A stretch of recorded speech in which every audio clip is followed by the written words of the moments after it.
فرمایید. به نام خدا حمیدرضا فغانی، ریاضی فیزیک، چهارم ریاضی فیزیک. به نام خدا جواد خیابانی، معلم.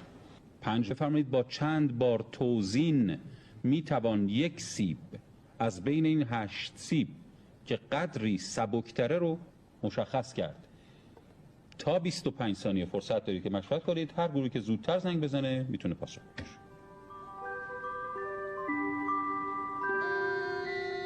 گروه عکاسی شما زنگ زدید، بفرمایید. با 2 بار. 2 بار رو ازتون میپذیریم، اما چرا؟ چجوری پیدا کردید 2 بار؟ 8 تا سیب رو شما فهمیدین یکی از سیب ها احتمالاً وزنش کمتر از سیب های دیگه است. خیلی خوب.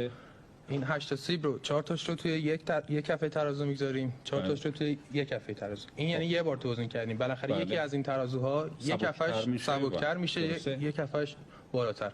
دوباره همین 4 تا سیب باقی مونده رو